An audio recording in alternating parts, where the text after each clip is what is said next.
Hello guys, I am Sandeep Kumar Sinha. Welcome back once again to my channel with a quick revision of government budget for the term 1 CBSE examination class 12. Now let us start. First point that everyone should know about government budget, that is what is government budget. So it is an annual financial statement of estimated receipts and expenditures of the government during a fiscal year, that is from the 1st of April to 31st of March. मतलब government budget क्या है? एक financial statement है which is presented every year, है ना, that contains the estimated receipts, में जिसमें सरकार के पास कितना पैसा कहां से आएगा, आता है नहीं, और कितना पैसा किस किस हेड में सरकार खर्च करेगी, उसका एक सिंपल रिकॉर्ड है, एक स्टेटमेंट है, and during one accounting year, and that statement is called government budget. इसी को कहते हैं government budget. Now the second point, when is the government budget presented every year? तो it is presented by the union finance minister under the article 112 of the constitution of India on the first working day of the month of February, that is 1st of February. तो ये मतलब कब पेश होता है ये budget? तो budget पेश होता है फर्स्ट वर्किंग डे फरवरी महीने का, है ना, that is 1st of February. In the past times union budget was presented on the last working day of the month of February. मतलब पहले ये बजट पेश होता था फरवरी महीने का आखिरी दिन बजट पेश होता था, मतलब 28 फरवरी या 29 फरवरी को पहले बजट पेश होता था, but now it is presented on the first working day of the month of February.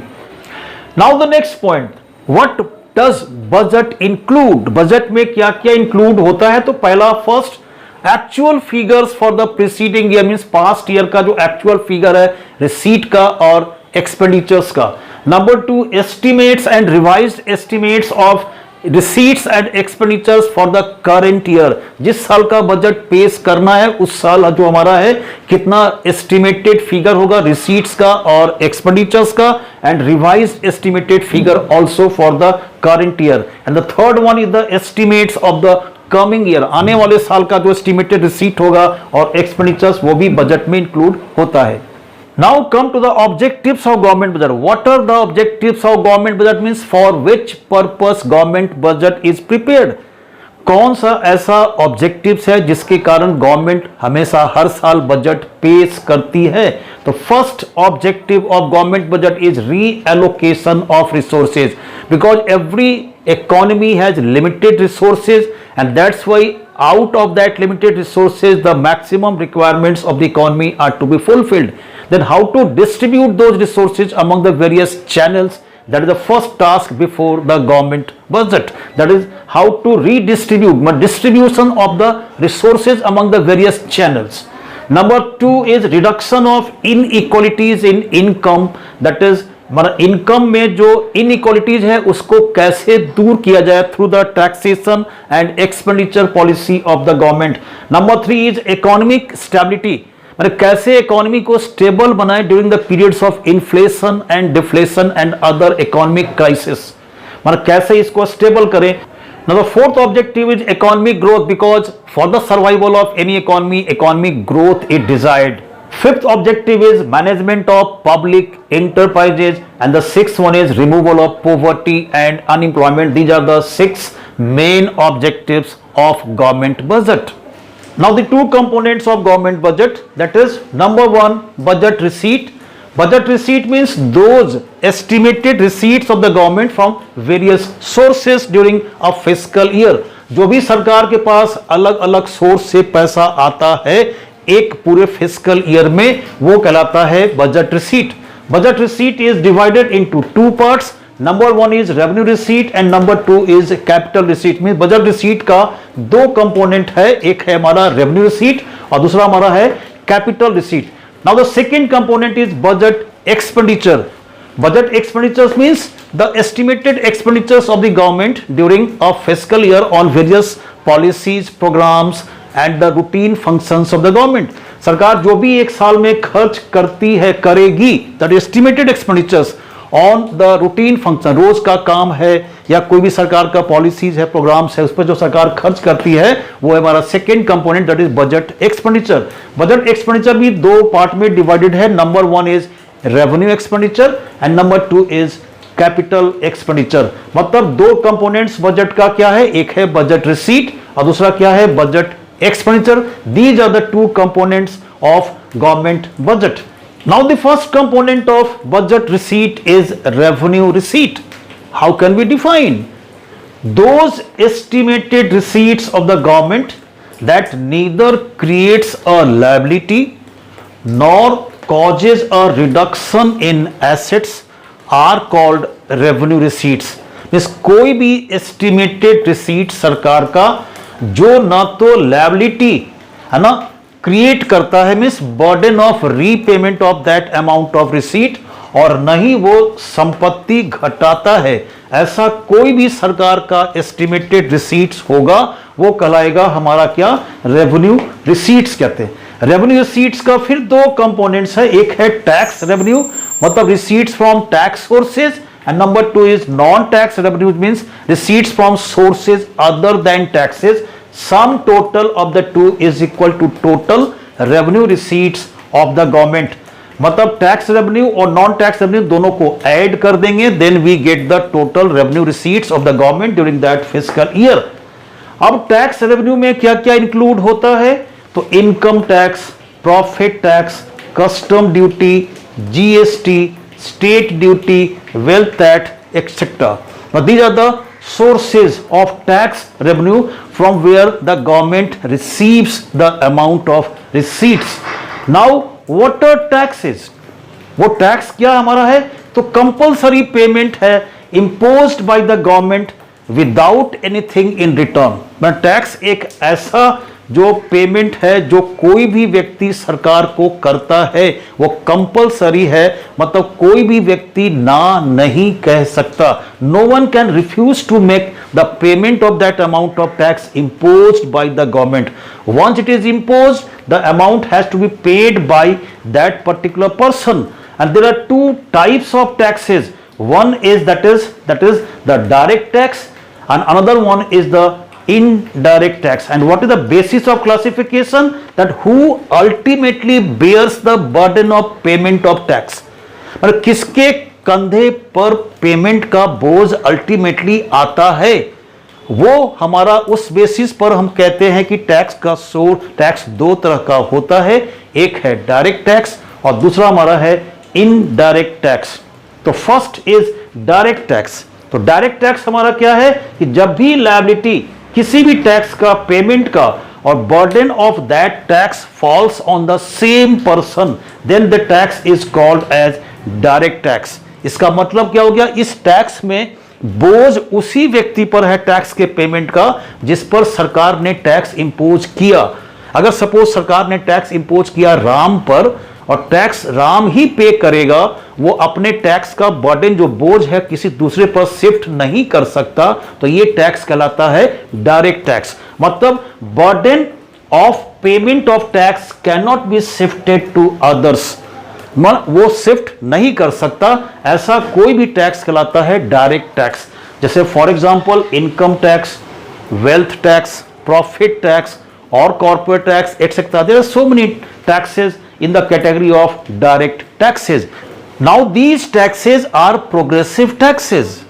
It means in this direct tax the rate of taxation goes on increasing with the increase in the income of the person. जैसे जैसे income बढ़ता जाता है, rate taxation का बढ़ता जाता है, उसे कहते हैं direct taxes are progressive in nature. Now the second type of tax, that is indirect tax. What is indirect tax? When the liability to pay a tax is on one person and the burden of the payment of that tax falls on some other person, then that tax is called as indirect tax. मतलब tax payment करने का liability अगर किसी एक व्यक्ति पर है और टैक्स के पेमेंट का बोझ किसी दूसरे व्यक्ति पर है, तो वैसे टैक्स को हम कहते हैं indirect tax. In this tax, there is an indirect burden of payment on that person on whom the tax is not imposed. That is, इसमें क्या है, जो भी है वैसे व्यक्ति पर बोझ आ जाता है जिस पर सरकार ने टैक्स लगाया नहीं था। मतलब ऐसे टैक्स सिस्टम में बर्डन जो पेमेंट का है हम उसे शिफ्ट कर सकते हैं दूसरे व्यक्ति पर, means burden of payment can be shifted to others, तो that tax is called as indirect tax. For example, सरकार ने टैक्स लगाया राम पर और टैक्स के पेमेंट का बोझ आ गया श्याम पर, तो ये टैक्स हमारा कहलाएगा indirect tax.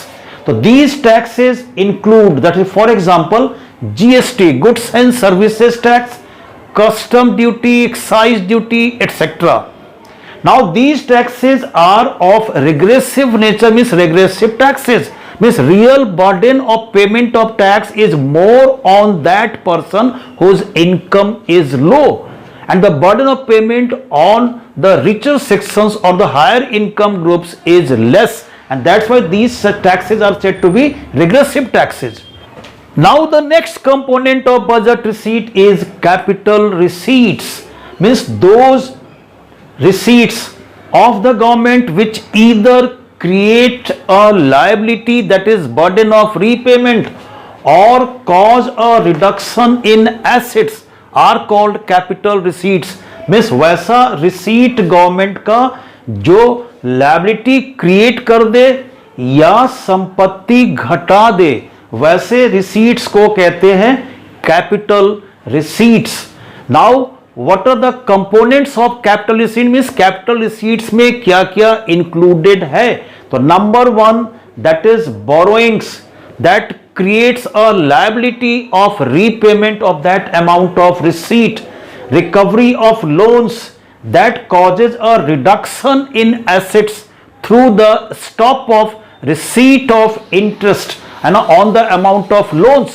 Now the third component is disinvestments, means the sale of shares of selected public sector undertakings to private enterprises, and that causes a reduction in assets. Now the fourth one is small savings and provident fund deposits, which creates a liability for the government.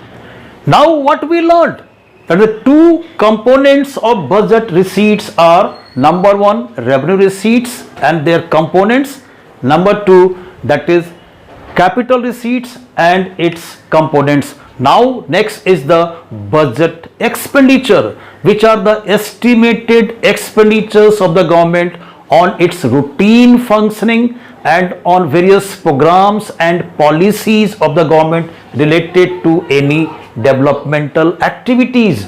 Now how can we define, that is the two components of budget expenditure? One component is revenue expenditure, another one is capital expenditure. So those estimated expenditures of the government which neither creates an asset, जो संपत्ति भी नहीं बनाता, nor cause a reduction in liability, जो liability भी नहीं घटाता, वैसे एक्सपेंडिचर्स को क्या कहते हैं, रेवेन्यू एक्सपेंडिचर्स। तो रेवेन्यू एक्सपेंडिचर्स इंक्लूड्स, क्या क्या इसमें इंक्लूड है, that is interest payment on loans. Whenever the government takes loans, तो regularly pays the interest on that amount of loans. तो लोन्स पर इंटरेस्ट सरकार पेमेंट करती भी है, तो लायबिलिटी घटता भी नहीं और एसेट्स भी नहीं बनता। Second one is payment of subsidies by the government, है ना।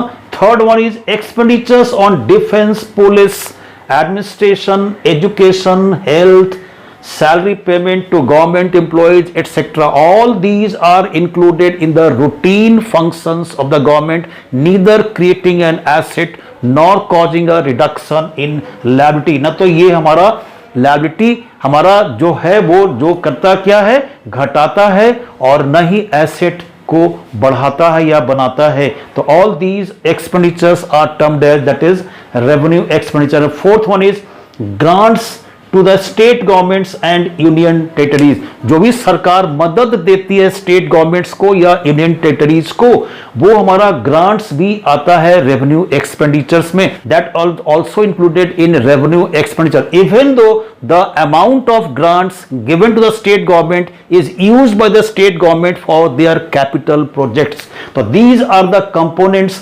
included in the revenue expenditure. Now the second component of budget expenditure is capital expenditure, which is defined as that is those estimated expenditure which either create an asset, जो या तो संपत्ति बनाता है, बढ़ाता है, और causes a reduction in liability, जो लायबिलिटी घटा देता है, वैसे एक्सपेंडिचर्स को कहते हैं कैपिटल एक्सपेंडिचर्स। इसमें क्या क्या इंक्लूडेड है? सेंट्रल प्लान कैपिटल प्रोजेक्ट्स, जो भी central government constructions and other developmental activities पर खर्च करती है, वो हमारा इसमें इंक्लूड होता है कैपिटल एक्सपेंडिचर्स में। रिपेमेंट ऑफ लोन्स, सरकार जो लोन लेती है उसे रिपे कर दिया, then the liability is reduced, that is repayment of loans. Loans to state governments, जो भी हमारा यहां पर है स्टेट गवर्नमेंट या यूनियन टेरिटरीज को जो भी लोन्स देती है central government, on that amount of loan it receives interest on a regular basis, causing and that is an addition to the assets of the government. तो all these are the components of capital expenditures. मतलब दो component है budget expenditures का, एक है revenue expenditure और एक हमारा है capital expenditure. Now on the basis of the difference between the total estimated expenditures and the receipt of the government, the budget is of three types. First one is the balanced budget, second is the surplus budget, and third is the deficit budget. Now what are the conditions for these three types of budget?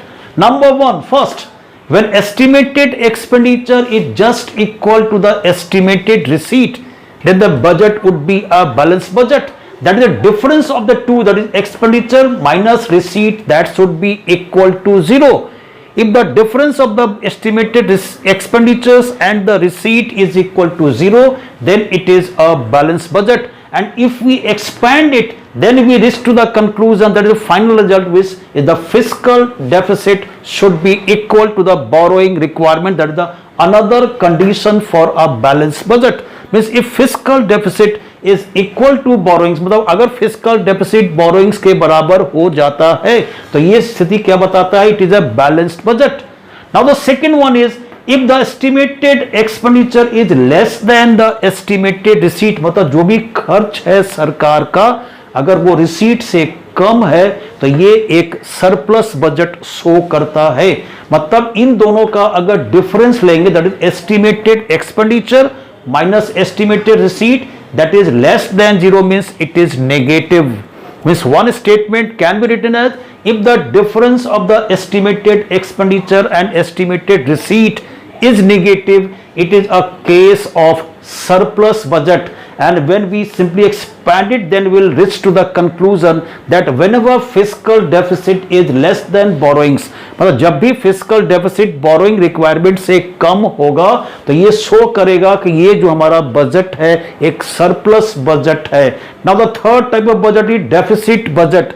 When the estimated expenditure is more than the estimated receipt, मतलब जब भी सरकार का खर्च उसके receipt से, income से अधिक होगा तो ये कहलाएगा डेफिसिट बजट. मतलब इन दोनों का जो डिफरेंस होगा हमेशा more than zero, that is positive. मतलब if the estimated expenditure minus estimated receipt is more than zero, that is positive, then it is a case of deficit budget.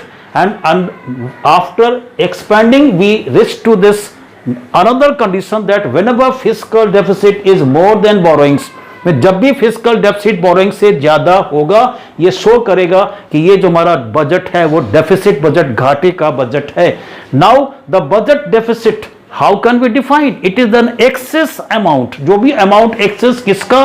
Total expenditure का, total receipt over total receipt, that is called as budget deficit. During any physical year if the total expenditure is more than the total receipts, then that is the difference of the two is the amount of budget deficit. budget deficit को कैसे निकालेंगे कि total expenditure में total receipt को घटा देते हैं, then we get the total amount of budget deficit. And budget deficit is of three types.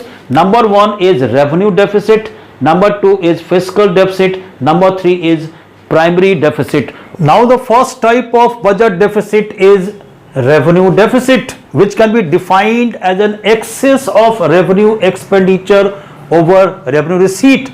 And how can revenue deficit be calculated? By taking the difference of revenue expenditure and revenue receipt, that is revenue deficit is equal to revenue expenditure minus revenue receipt. कैसे निकालेंगे? revenue expenditure में revenue receipt को घटा देंगे, then we get the amount of revenue deficit. Now the second budget deficit is, that is fiscal deficit. It is an excess of total expenditure over total receipt excluding borrowing requirements of the nation. And how is it calculated? इसे हम कैसे calculate करते हैं? तो total expenditure में total receipts को घटा देते हैं excluding borrowings, then we get the amount of fiscal deficit. तो fiscal deficit that indicates the borrowing requirements of an economy. That is first information about this fiscal deficit, and that's why we can say that fiscal deficit is equal to borrowings. Now fiscal deficit can also be calculated by using this formula. We get the total of budget deficit and borrowings. अगर दोनों दिया हुआ है question में, budget deficit भी है और borrowings भी है, तो दोनों को जब हम ऐड कर देंगे then also we get the amount of fiscal deficit. तो फिस्कल डेफिसिट का तीन फॉर्मूला हो गया. एक है fiscal deficit is equal to total expenditure minus total receipt excluding borrowings. Second, that is fiscal deficit is equal to borrowings, and third fiscal deficit is equal to budget deficit plus borrowings. अब fiscal deficit को हम कैसे पूरा कर सकते हैं? तो दो तरीके से. एक हमारा है borrowings उधार लेकर, और दूसरा deficit financing, that is printing of currency notes. अगर ये हमारा कह रहा है कि borrowed amount if it is spent on consumption not on investment, then it may be inflationary, or if it is made through deficit financing, that is printing of currency note, then it will result in the increase in the flow of money supply in the economy, then also it may be inflationary. But if the borrowed amount is spent on, that is capital projects, that is for investment purpose, then it cannot be inflationary. So fiscal deficit is not always inflationary. It may be inflationary if the borrowed amount is spent on consumption, or if the fiscal deficit is met through deficit financing. Now the third type of deficit is primary deficit. How it can be defined? It is an excess of fiscal deficit or borrowing over interest payment liability of the government on past loans. How it can be calculated? Taking the difference of this fiscal deficit and interest payment, we get the primary deficit. मतलब fiscal deficit जितना भी interest payment से अधिक है, या borrowing requirement जो भी economy का है वो जितना भी वो इंटरेस्ट पेमेंट से अधिक है, उसे कहते हैं प्राइमरी डेफिसिट. मतलब प्राइमरी डेफिसिट को कैसे कैलकुलेट करेंगे? तो फिस्कल डेफिसिट में इंटरेस्ट पेमेंट को घटा देंगे and then we get the primary deficit. तो ये प्राइमरी डेफिसिट क्या बताता है? Borrowing requirements of the government for meeting its expenditure exclusive of interest payment. Means interest payment को छोड़कर जो भी बोरोइंग रिक्वायरमेंट्स है, that is shown by this primary deficit. Now two observations are there. Number one, if fiscal deficit is equal to interest payment, अगर ये दोनों बराबर होगा, then इन दोनों का difference, that is fiscal deficit minus interest payment is equal to 0, that is primary deficit is equal to 0. Now the next observation, if this interest payment liability is equal to 0, then what is the result? Primary deficit would be equal to fiscal deficit. मतलब अगर interest payment 0 होगा तो primary deficit और fiscal deficit दोनों बराबर होगा. तो that is all about the means content regarding the MCQ questions जो हमें अटेम्प्ट करना है टर्म 1 में. This is the simple points which you should know to just answer those multiple choice questions. That's all about this topic, that is government budget and the economy. See you again in the next video with a new content. Till then, keep watching and keep learning. Thank you very much.